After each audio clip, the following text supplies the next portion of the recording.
छायादार जगह पे ढेर लगाया, उसको फिर हमने खेत में यूज किया। ठीक है, ये खाद हो गई एक, जिसको हम बोलते हैं वर्मी फॉस। वर्मी मतलब केंचुआ, फॉस मतलब रॉक फॉस्फेट और कंपोस्ट मतलब गोबर, इसलिए उसको बोलते हैं वर्मी फॉस कंपोस्ट। ठीक है, तो ये एक बहुत ही ताकतवर खाद है डीएपी के विकल्प में, जैविक। ठीक है, अब आ जाते हैं हम नत्रजन के विकल्प में खाद, मतलब यूरिया के विकल्प में हम क्या दें। तो यूरिया के विकल्प में भी हम 2-3 विकल्प पे काम कर सकते हैं। पहला विकल्प ये है कि गोबर का अर्क निकालें। तो गोबर में से अर्क निकालना थोड़ा कठिन हो सकता है, तो उसके लिए हम क्या करें, गोबर गैस का इस्तेमाल करें।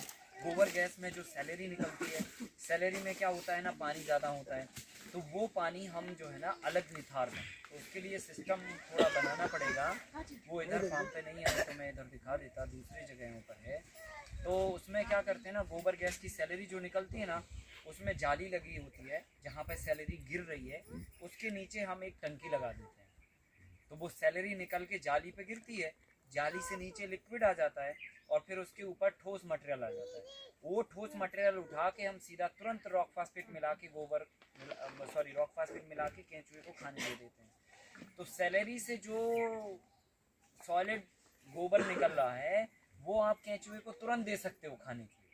लेकिन अगर गोबर गैस का गोबर नहीं है, ताज़ा गोबर है, तो उसको 1 महीने के बाद फिर हमें यूज़ करना, क्योंकि उसमें गर्मी होगी और उसमें मीथेन गैस भी होगी जो केंचुआ बर्दाश्त नहीं कर पाता है।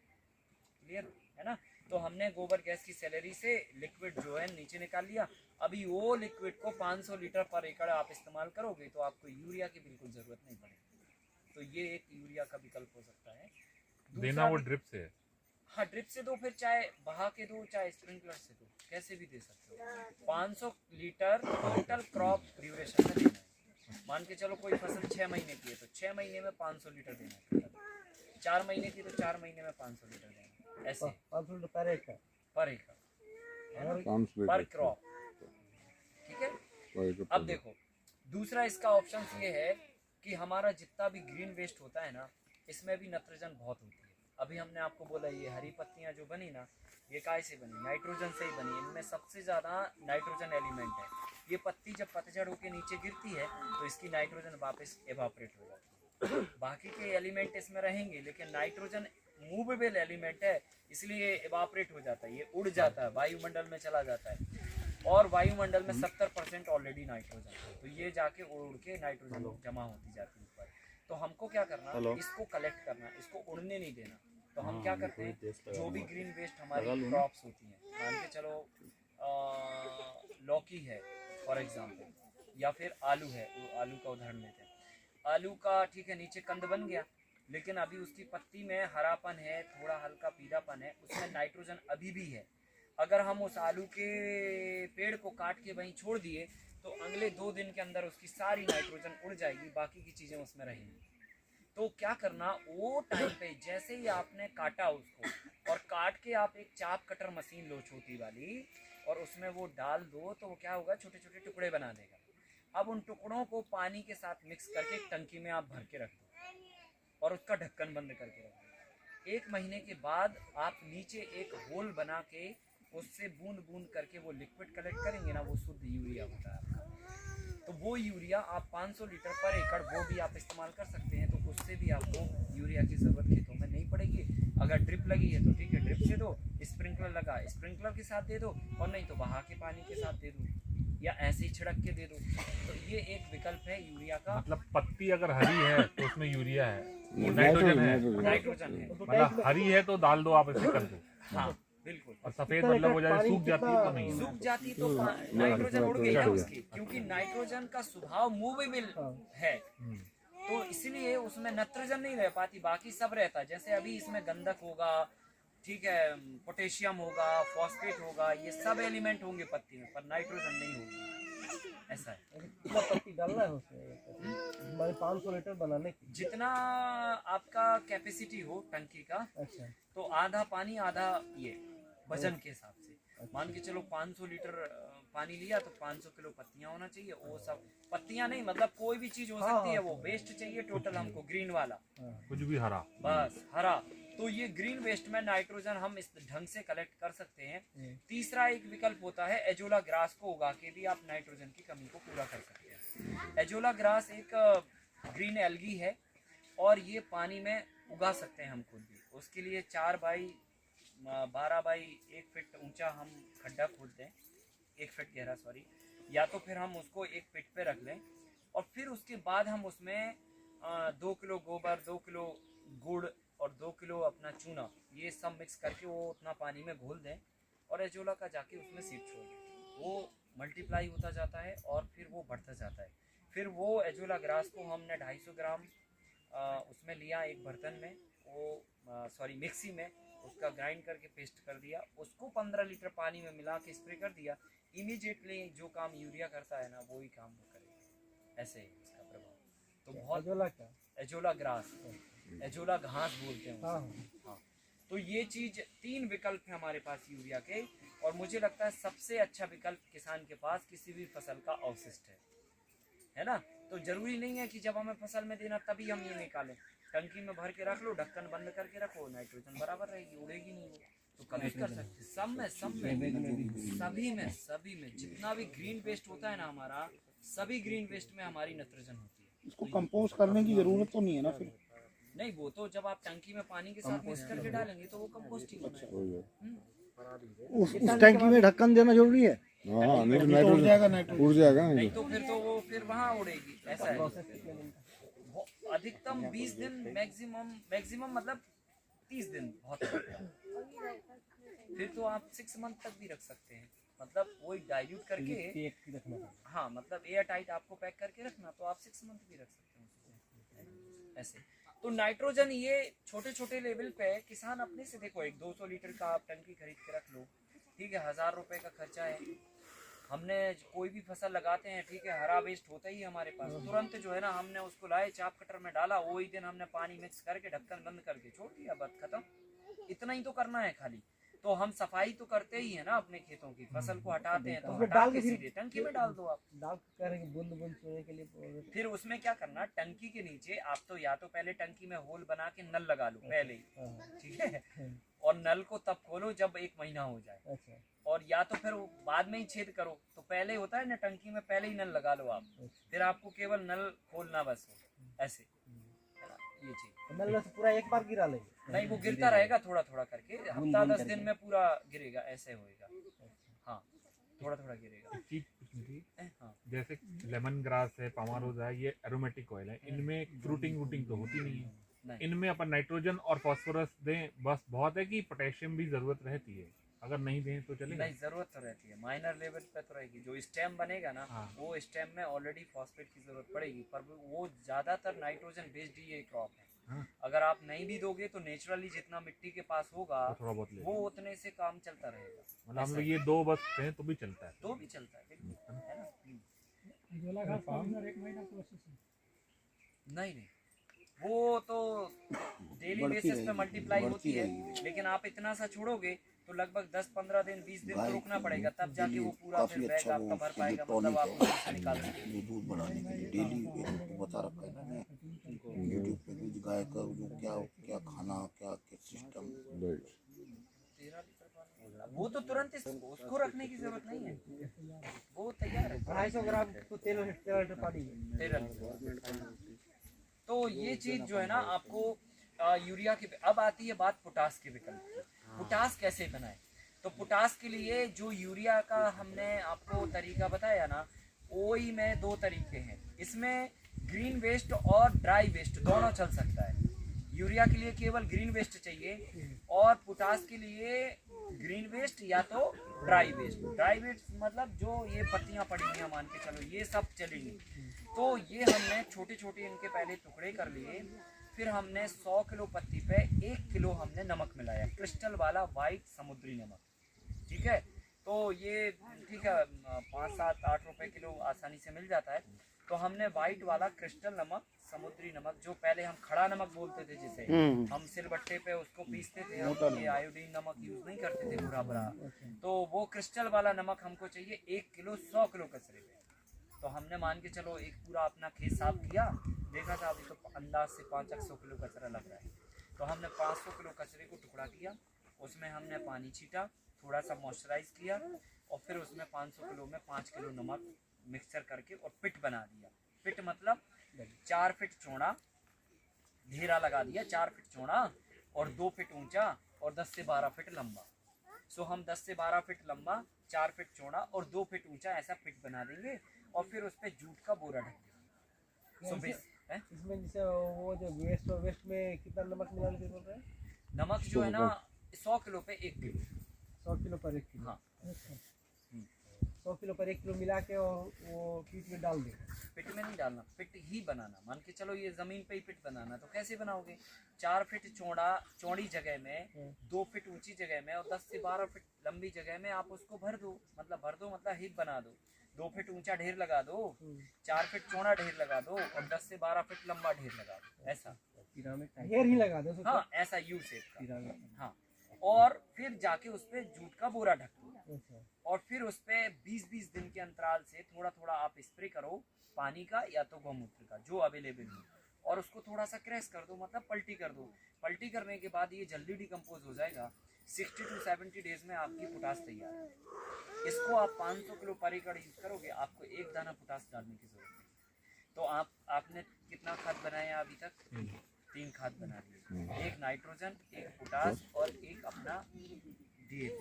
अब इसमें एक खाद हमको नॉर्मल वाली खाद देनी है, नॉर्मल कंपोस्ट। मिट्टी के लिए एक आदर्श भोजन की आवश्यकता है, एक संतुलित डाइट की जरूरत है। अगर हमें जैविक से सही ढंग से उत्पादन लेना है तो आप एक खाद और लिखो जिसको हम बोलते हैं नॉर्मल खाद, नॉर्मल कंपोस्ट। मतलब अभी ये नॉर्मल कंपोस्ट काय का बन सकता है? गाय के गोबर का बन सकता है, मुर्गी की मीट का बन सकता है, बकरी की लेड़ी का बन सकता है, ठीक है, या फिर ग्रीन वेस्ट का बन सकता है, सिटी वेस्ट का बन सकता है, फार्म वेस्ट का बन सकता है, किचन वेस्ट का बन सकता है। जो भी वेस्ट हो वो सारे वेस्ट को कंपोस्ट करके खाद बनाना। अभी जैसे गाय का गोबर है तो गोबर को हमने कंपोस्ट करना, तो कैसे करेंगे? वही 4 फीट चौड़ा, 2 फीट ऊंचा और 10 से 12 फीट लंबा ढेर लगा दिया, वो भी छाया, और उसको हमने फिर जूट के बोरे से ढक दिया। अगर जूट का बोरा नहीं है तो आप अपने खेत पे जो भी वेस्ट है, जैसे मान के चलो अभी केले के पत्ते हो गए हमारे पास, तो हमने केले के पत्ते से ढक दिया, या फिर हमारे पास धान का पुआल है उससे ढक दिया, या फिर कोई और ऐसी फसल है आपके पास कि उसको आप ढक सकते हो तो उसको ढक दो, या बांस की डालियां काटो वो ढक दो। कुछ भी, मतलब ढकना चाहिए। डायरेक्ट सनलाइट या हवा नहीं पड़ना चाहिए उसमें। हवा पड़ेगी और सनलाइट पड़ेगी तो बैक्टीरिया काम नहीं करेंगे, गोबर पच नहीं पाएगा जल्दी, फिर वो टाइम लेगा। फिर इसके बाद हमने क्या किया, इसको 20 दिन में फिर पलटी किया और फिर गौमूत्र डाल दिया, फिर 20 दिन में पलटी किया, फिर पानी गौमूत्र डाल दिया, ऐसे 60-70 दिन में ये कंपोस्ट हो गया। इस कंपोस्ट को 10 टन पर एकड़ इस्तेमाल करना आपको, अगर ट्रॉली में कहें तो 5 ट्रॉली पर एकड़। तो इतना कंपोस्ट अगर आप यूज करते हैं, 3 तरह के जैविक खाद आपको इस्तेमाल करने हैं। एक तो आपने नॉर्मल कंपोस्ट करनी है 10 टन पर एकड़, दूसरा वर्मी फॉस 2 टन पर एकड़ और तीसरा पोटास वाली 500 किलो पर एकड़। ये तीनों खादों को आपस में मिला के पूरे 1 एकड़ के खेत में फेंक दीजिए और फिर इसकी जुताई कर दीजिए, फिर आप अपनी बेड बना लीजिए। ये होता है बेसल डोज, इसको बोलते हैं बेसल डोज, प्राथमिक भोजन मिट्टी का। हाँ सर, ये जो गोबर वाला आप नॉर्मल वाला बोल रहे हैं, तो गोबर कौन सा, देसी गाय वाला ही होना अभी चाहिए? देखो, फिर उसके लिए जो भी मिले ना वो यूज करना चाहिए, है ना, पर होता बेस्ट देसी गाय का है। उसका कारण है, मैं अभी थोड़ा 5 मिनट बाद ब्रीफ करता हूँ उसको। तो देसी गाय का गोबर ही होना चाहिए, क्योंकि उसके अंदर जो ताकत है ना वो और दूसरे जीवों में नहीं है, और दूसरे जीवों के गोबर में नहीं है।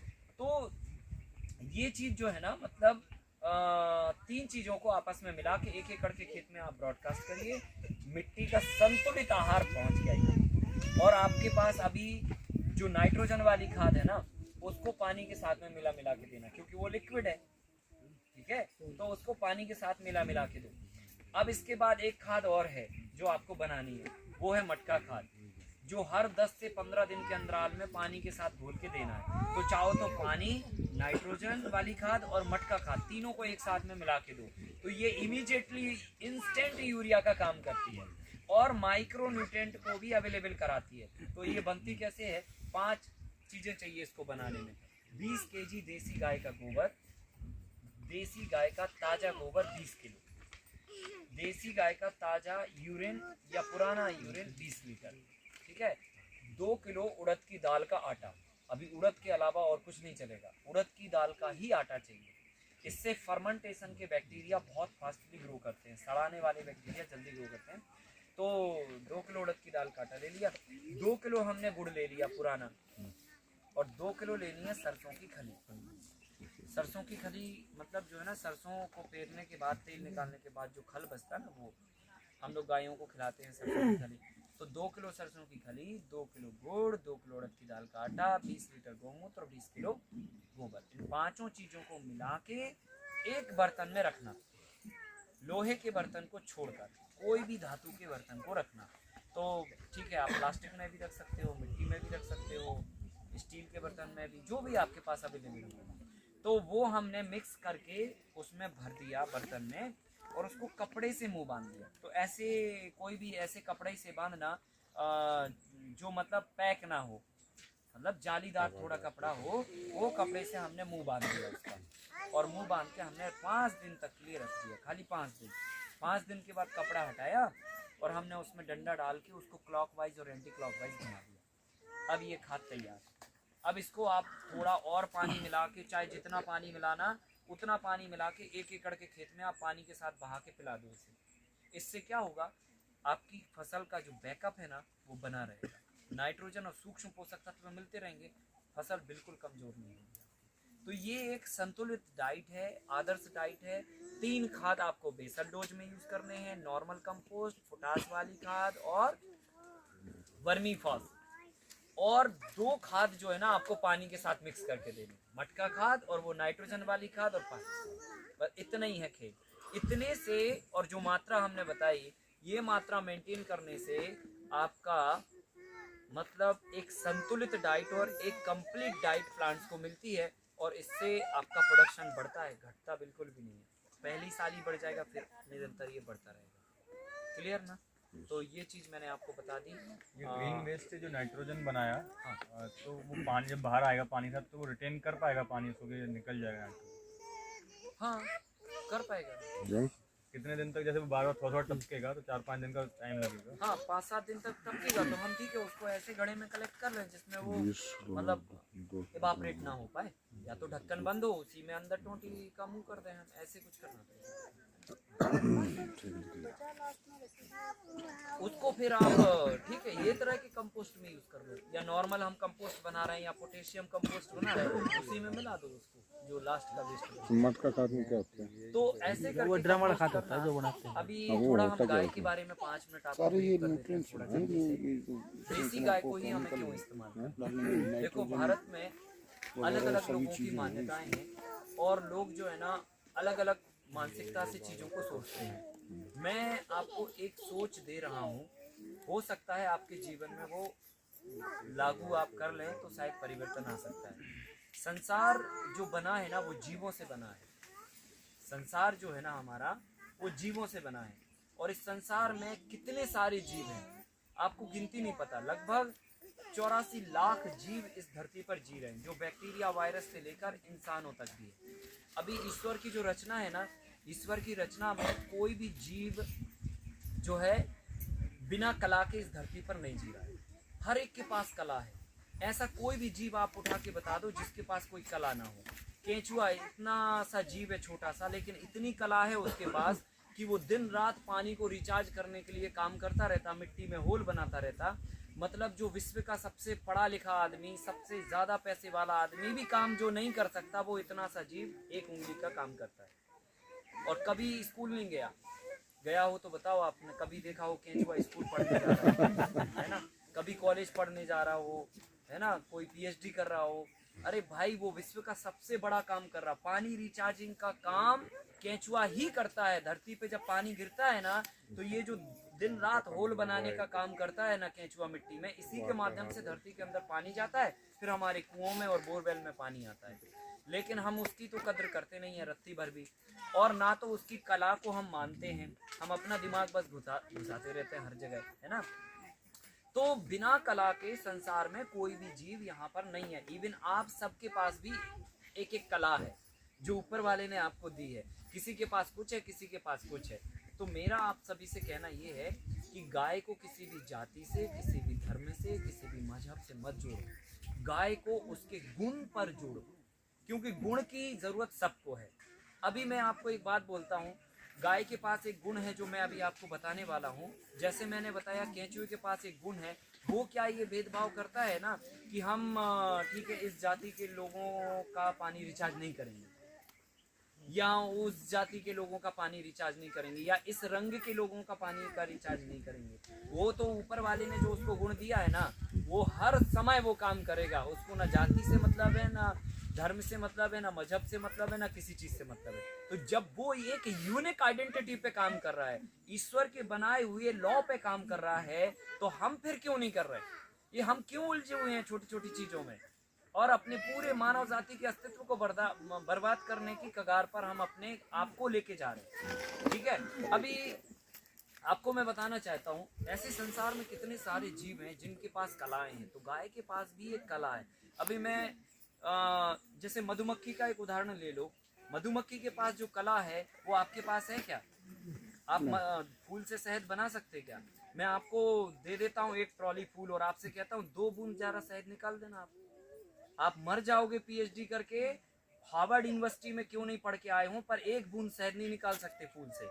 सही है कि नहीं है? लेकिन मधुमक्खी को 2 फूल पकड़ा दो, वो उसमें से 2 बूंद शहद निकाल के आपको दे देगी। तो ये कला है ना ऊपर वाले ने जो उसको दी है। अभी उस कला का कोई तोड़ ही नहीं है संसार में, और वो कला किसी के पास नहीं है। वो ना चींटी कर सकती है वो काम, ना गाय कर सकती है। वो कला केवल मधुमक्खी को दी है, इसलिए हमें मधुमक्खी को मानना चाहिए। और मधुमक्खी न जाति, न मजहब, न धर्म, ये सब नहीं देखती है कि तुम्हारा, और ये एक यूनिक आइडेंटिटी के साथ में काम करती है। पर फिर भी हम इंसान जो है ना, इतना पढ़ा लिखा होने के बाद भी हम छोटी छोटी चीजों में लड़ाई झगड़ा करते हैं, आरोप प्रत्यारोप करते हैं, मानते हैं, अपमान करते हैं। ये नहीं होना चाहिए। हमें जीवों में, जितना भी संसार में जीव है ना, उनकी कला के आधार पर उनका उपयोग करके मानवता को बचाने का कार्य करना चाहिए। अभी मच्छर के पास जो कला है वो आपके पास कला नहीं है। मच्छर चाहे ले तो बाइडेन को भी जगा सकता है, प्रधानमंत्री मोदी को भी जगा सकता है, और आपके गांव के मुखिया को भी जगा सकता है, एमएलए एमपी को भी जगा सकता है। सही है कि नहीं है? और आप चाहो लो तो आप अपने मुखिया से ही नहीं मिल पाओगे। जगाने की बात तो दूर की बात है। सही है कि नहीं? एमपी से नहीं मिल पाओगे, एमएलए से नहीं मिल पाओगे, प्रधानमंत्री तो बहुत सपने वाली बात हो जाएगी क्या। और अगर मच्छर चाहे ले तो उसी रात को वो मीटिंग करके आ जाएगा, इवन सोने भी नहीं देगा उनको, वो चाहे ले क्या। मतलब कला है ना भाई साहब उसके पास, आपके पास नहीं है वो कला। तो मेरा ये कहना है कि संसार में जितने भी जीव है ना, सबके पास कला है, सबके पास कला है। तो हमें कला के आधार पर उस जीव की इज्जत करना चाहिए। ऐसे गाय के पास भी भगवान ने कला दे रखी है, जिसके लिए हमें उसकी इज्जत करना चाहिए। और गाय को जो कला दे रखी है वो दे रखी है सूर्य केतु नाड़ी की कला। और सूर्य केतु नाड़ी एक ऐसी नाड़ी है जो केवल भारतीय नस्ल की देसी गायों में ही ये पाई जाती है, संसार की किसी नस्ल की गाय में ये नहीं है। और इस कला का काम क्या है? अभी मैं आपसे बोलता हूँ कि सूरज में करंट है तो आप शायद मान लोगे, लेकिन 20 साल पहले जिसने भी ये बात बोली होगी ना, उसका मजाक उड़ाया गया होगा कि सूरज में करंट है, हम तो ये खड़े धूप में, आज तक नहीं लगा करंट हमको। लेकिन जब हमने सोलर पैनल प्लेट बनाई, उसका आविष्कार किया, उसको धूप में रखा, तो पंखा चल रहा है ना उधर बिना बिजली के, धूप में रखी ना वो प्लेट, तो इसका मतलब सूरज में करंट है। पर सूरज के करंट को करंट में डाइवर्ट करने के लिए एक डिवाइस की जरूरत थी जो आज तक आपने नहीं बना पाई थी, लेकिन अब बना ली। तो ये ब्रह्मा जी ने जब सृष्टि बना रहे थे ना, तो ये डिवाइस उन्होंने पहले ही बना के भेजी, और वो गाय के अंदर दी है। 84 लाख जीव इस संसार में है, लेकिन सूर्य केतु नाड़ी किसी भी जीव के पास नहीं है। कोई भी सूरज की एनर्जी को कलेक्ट करने की क्षमता नहीं रखता, गाय के पास ये कलेक्ट करने की क्षमता है, और वो केवल भारतीय नस्ल की गाय के पास है। और उसका कारण भी मैं बता देता हूँ, वो इसलिए है क्योंकि पूरे दुनिया की मानचित्र पर भारत ही इकलौता ऐसा मात्र देश है जिसके पास सबसे ज्यादा सूरज की किरणें पड़ती हैं। तो ब्रह्मा जी ने सोचा होगा कि यहीं की गायों को दे देते हैं ये कला, क्योंकि बाकी में तो धूप ही नहीं पड़ती, तो इस कला का काम क्या रहेगा। बात आ रही ना समझ में? तो लॉजिकली भी समझ सकते हो, साइंटिफिकली भी समझ सकते हो। और हम लोग अगर अपनी परंपरागत व्यवस्था पे जाएंगे तो गाय का गोबर हर जगह आपको मिलता है। और जितने भी हमारे पूर्वज हुए हैं इस देश में, सब ने गाय के दूध को पीने की एडवाइस कही है। तो अगर हम अपने पूर्वजों की बात मान लें तो भी हम गाय की इज्जत कर सकते हैं, और उनकी बात ना माने तो साइंस पे चले जाएं तो उसकी इज्जत तो आप करते ही हो ना भाई। आप सांप की इज्जत करते हो कि नहीं करते हो? अभी यहाँ पे दिख जाए तो हम कितना ही कहते हैं बैठे रहो, पर आप उड़ जाओगे। सही है कि नहीं है? क्योंकि आपको पता है कि अगर वो टच कर लिया ना तो मामला गड़बड़ हो जाएगा, तो इसलिए उठ लो अभी तो। सही है कि नहीं है? क्यों हम उसकी इज्जत क्यों करते हैं? क्योंकि हम उसको मानते हैं, क्योंकि उसके अंदर जो कला है ना वो और किसी के पास नहीं है।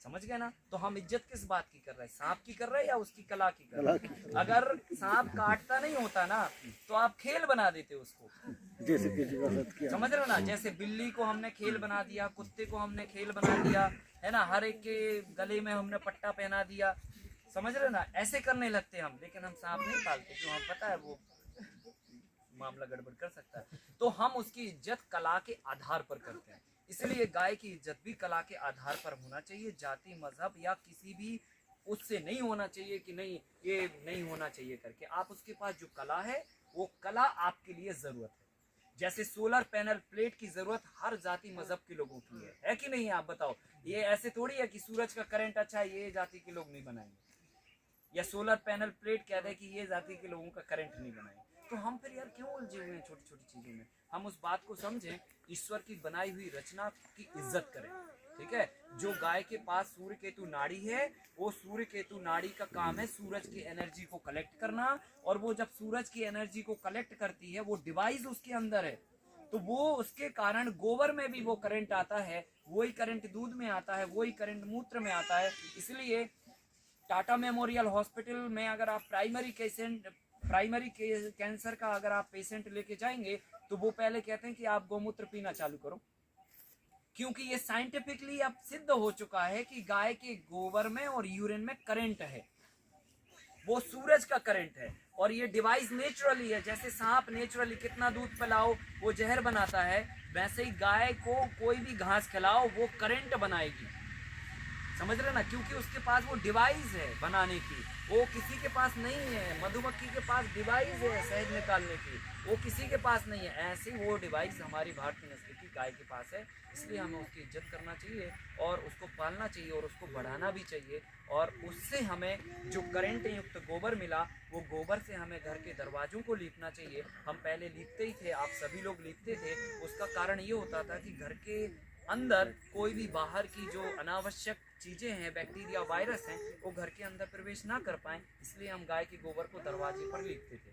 आज तक हमने किसी और भी जानवर का तो गोबर नहीं लीपा, गाय का ही क्यों लीपा? शादी वैवाहिक मंडप कार्यक्रम होते हैं हमारे, गाय के गोबर गणेश बिठा के हम करते हैं, चौक लीप के करते हैं। हर जगह आदमी मर जाता है तब भी वह गाय का गोबर लीपते हैं। कारण ये क्योंकि गाय के गोबर में ही सारे बैक्टीरिया को खत्म करने की पावर है, और खत्म करने की पावर है उसके करंट से। करंट है तो वो खत्म कर लेता है, ये चीज है।